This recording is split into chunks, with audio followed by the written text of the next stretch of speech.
جناب امیر المومنین نے جب خیبر فتح کیا تو صحابہ کرام رضوان اللہ تعالیٰ علیہم نے کہا کہ یا رسول اللہ آج علی کے پاس، کیونکہ مال غنیمت میں ہر ایک کو اس کی محنت کے مطابق نبی دیتے تھے، عدل کا تقاضا ایک جیسا دینا نہیں ہے، تو مولا علی کو وہ قطیفہ خیبری انتہائی مہنگا لباس جو مال غنیمت میں آیا تھا، جس میں جواہرات جڑے ہوئے تھے، جو سونے کی تاروں سے بنا ہوا لباس تھا، وہ مولا کو ہدیے میں دیا نبی نے۔ صحابہ کرام کو تو پتا تھا کہ علی کو کیا ملا ہے، سب نے کہا یا رسول اللہ آج علی کے پاس پیسہ بہت ہے، کھانا علی کے گھر۔ تو مولا نبی مولا علی کے گھر اصحاب کے ساتھ تشریف فرما ہوئے، جب دروازے پر آئے تو آپ نے بٹھایا اور حضرت نے فرمایا کہ آج میرے اصحاب کہتے ہیں کہ کھانا آپ کے گھر، اور وہ جو لباس آپ کو ملا ہے بڑا پیسے، بڑا اس کے اندر بڑا مال تھا۔ اب امیر المومنین نے یہ نہیں بتایا کہ میں نے رستے میں آتے ہوئے سب بانٹ دیا۔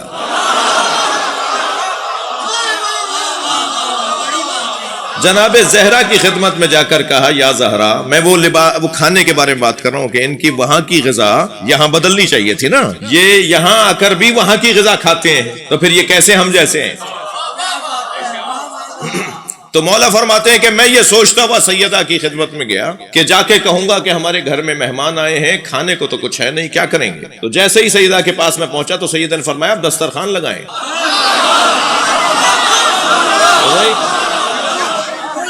مولا نبی کو جا کر مولا علی نے بتایا کہ یا رسول اللہ ہمارے گھر میں کھانے کو کچھ نہیں ہے، فاطمہ نے مجھے کہا ہے دسترخوان لگائیے۔ مولا نبی مولا علی کے ساتھ اس طرف بڑھے کہ جس جگہ جس حجرے میں جناب زہرا ہے، تو کیا دیکھا؟ ایک طویل دسترخوان لگا ہوا ہے کہ جس پہ کھانے چنے ہوئے ہیں اور غذائیں ایسی ہیں جو دنیا میں آج تک کسی نے دیکھی نہیں۔ سبحان اللہ۔ فوراً نبی نے سجدے میں سر رکھا، سرکار دو جہاں نے فوراً سجدے میں سر رکھا اور سر اٹھا کے علی کو دیکھ کر کہا کہ جب مجھ پر قرآن کی یہ آیت نازل ہوئی کہ زکریا علیہ السلام نے مریم علیہ السلام سے کہا انا لک ھذا، یہ جو دسترخوان تمہارے سامنے نیا نیا ہر روز نیا لگتا ہے، یہ کہاں سے آتا ہے؟ یہ طرح طرح کے کھانے جو تمہارے سامنے لگتے ہیں، یہ کہاں سے آتے ہیں؟ یہ قرآن ہے نا، یہ قرآن کی آیت ہے۔ جب مجھ پر یہ آیت نازل ہوئی تو میں یہ سوچتا تھا کہ جو فضیلت مریم کو حاصل تھی میری فاطمہ کو کب ہوگی، اور آج میں نے اپنی آنکھوں سے اپنی فاطمہ کی فضیلت دیکھ لی۔ وہی سوال جو زکریا علیہ السلام نے حضرت مریم سے کیا تھا، وہی سرکار نے فرمایا یا زہرا انا لک ھذا، اے فاطمہ یہ کہاں سے آیا ہے؟ تو وہی جواب جو جناب مریم نے دیا تھا وہ جناب زہرا نے دیا، ہوا من عند اللہ، یہ اللہ نے میرے ارادے پر بھیجا ہے۔ نبی مکرم نے اس دسترخوان کو دیکھ کر ایک جملہ ارشاد فرمایا جو میرے اس مدعا پہ دلیل ہے کہ یہ اگر عالم مادہ میں بھی آ جاتے ہیں تو عالم انوار کی غذا لیتے ہیں، تبھی ان پر زمانہ اثر نہیں کرتا۔ اب جملہ سنیں، نبی نے اس دسترخوان کو دیکھ کے فرمایا ہاتھی جفنۃ التی یاکل منہا القائم، یہ وہی کھانا ہے جس کھانے سے ہمارا قائم غذا لے گا، ہمارا مہدی جس سے کھانا کھائے گا یہ وہی غذا ہے جس سے ہمارا مہدی کھانا کھائے گا، یہ وہی غذا ہے۔ اب مجھے جملہ کہنے دیجئے، ساری دنیا جس کے تصدق میں کھاتی ہے اسے مہدی کہتے ہیں، اور مہدی جس کے تصدق میں کھاتے ہیں اسے فاطمہ کہتے ہیں۔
بلندتر صلوات اللہم صل علی، بہت دیر لگا دی اس مثال میں جی. اللہم صل علی محمد. وہ جو آسمان والوں کو کھلانے والے ہیں جی. تؤتی اکلہا کل حین فروہا فی السماء. اچھا جو شجرہ خبیثہ ہے اس پہ مجھے تو بات ہی نہیں کرنی ٹائم. شجرہ خبیثہ پہ کیا بات کریں، کیونکہ قرآن نے کہا ہے کہ تؤتی اکلہا، قرآن نے کہا ہے اجتثت من فوق الارض، یہ زمین کے اوپر سے اگتا ہے شجرہ خبیثہ. اور کیسا ذلیل کرے اللہ. شجرہ خبیثہ، شجرہ طیبہ تو یہ کہ اس کی جڑیں مضبوط، شاخیں آسمانوں میں، ہر موسم میں پھل دیتا ہے، یہ شجرہ طیبہ. اور شجرہ خبیثہ کیا ہے؟ اجتثت من فوق الارض، یہ زمین کے اوپر سے اگتا ہے. زمین کے اوپر سے کوئی درخت اگتا ہے؟ خود زمین کے اوپر سے اگتا ہے. یہ کہہ کر اللہ نے بتایا کہ اس میں ما لہا من قرار، کوئی استقلال نہیں ہوتا، کوئی استقامت نہیں ہوتی، کوئی وجود ہی نہیں ہوتا. یہاں سے ہوا چلی تو وہاں جا پڑے، وہاں سے ہوا نے رخ بدلا تو یہاں پڑے جی. روزانہ اپنے کام بدلنے والے لوگ، پریشان حال لوگ، پریشان حال نہیں، پریشان دماغ لوگ جی. مشوش جس کو کہتے ہیں نا، مسلسل الٹی سیدھی باتیں، کوئی ایک بات پہ ٹکی نہیں رہے، ایک بات پہ جمی نہیں رہے. وہ لوگ حالات کو دیکھ کر اپنا رنگ بدلنے والے، ماحول کو دیکھ کر اپنا رنگ بدلنے والے، انہیں کہا ہے شجرہ خبیثہ. تو شجرہ خبیثہ پہ تو کوئی غور کرنا نہیں ہے. ایسا خبیثہ یہ درخت ہے جس پہ یہاں غور کرو تو کچھ لوگوں کو پریشانی، اور زیادہ بات کرو تو آخرت میں پریشانی. تو ان پہ کیا بات کرنی ہے؟ شجرہ خبیثہ پہ کیا بات کرنی ہے؟ شجرہ طیبہ پہ بات کرنی. تو شجرہ طیبہ، اچھا قرآن ہے بھائی، آپ کل کو یہ نہیں کہیے گا کہ قرآن یہ کیا بول رہے تھے، قرآن پڑھ رہا ہوں. اگر اس ملک میں قرآن پڑھنے پر بھی کوئی پریشان ہوگا تو ہم تو قرآن پڑھیں گے، قرآن تو پڑھا جائے گا. تو بات یہ ہو رہی ہے کہ یہ کون سا درخت ہے جسے شجرہ طیبہ کہا جاتا ہے، جس کی شاخیں آسمان. اب جس کی شاخیں آسمانوں میں ہیں، یہ آ تو گیا یہاں پر، مگر یہ یہاں کا نہیں ہے. اپنے وطن معلوف کو یاد رکھتا ہے، اپنے سابقہ وطن کو یہ یاد رکھتا ہے. یہ وہاں کے ہیں، یہاں آئے ہیں ہماری خاطر، لہذا جب چاہتے ہیں چلے جاتے ہیں، جب چاہتے ہیں انہیں وہاں بلا لیا جاتا ہے. اگر پیارا اور محبوب وجود وطن چھوڑ کر جا رہا ہو تو اس کی کسی نشانی کو ممبر پہ رکھ دیا جاتا ہے کہ بھائی یہ تو نہیں ہے مگر اس کی نشانی دیکھ دیکھ کر اس کی خوشبو لیتے رہیں گے.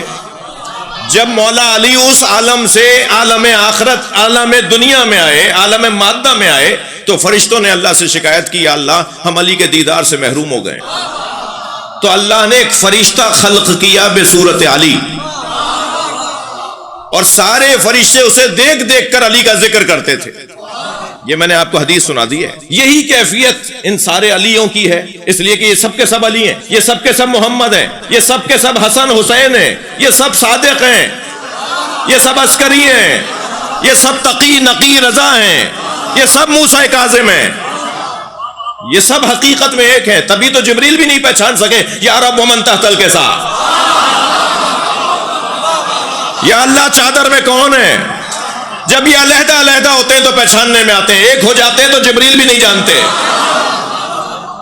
اور اللہ جواب دے رہا ہے ہم فاطمہ تو وابوہا وبالوہا وبنوہا، اس میں سب کے سب فاطمہ ہیں. مولانا تشریف فرمائے ہم فاطمہ عربی گرامر کا جملہ ہے، اسمیہ جملہ ہے. ہم فاطمہ، یہ سب فاطمہ ہیں. تو جب یہ سب فاطمہ ہے تو کلنا محمد کیسے سمجھ میں نہیں آتا؟ جب یہ سب محمد ہے تو کلنا علی کیسے سمجھ میں نہیں آتا؟ اچھا اگر بات کو مضبوط کر لوں، اور یا ابلیس ما منعک ان تسجد لما خلقت بیدی، اے ابلیس، اے شیطان، تجھے آدم کو سجدہ کرنے سے کس نے روکا تھا؟ استکبرتا ام کنت من العالین، متکبر ہو گیا تھا یا عالین میں سے تھا؟ علامہ نقن صاحب فرماتے ہیں عالین علی کی جمع ہے. یہ سب وہاں تھے تو علی تھے، یہاں آئے تو محمد ہے.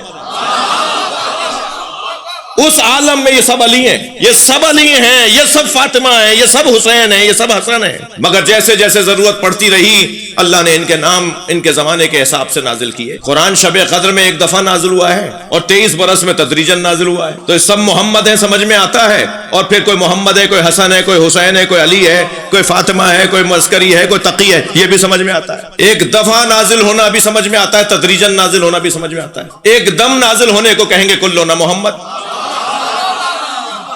تدریجاً نازل ہونے کو کہیں گے علی، حسن، حسین، زین العابدین، محمد باقر، جعفر صادق.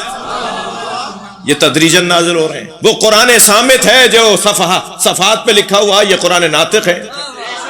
جو بولتے ہوئے قرآن ہے، تو یہ اس عالم سے اس عالم میں اور اس عالم سے اس عالم میں بھی اگر ہو تو ان کی کیفیت نہیں بدلتی۔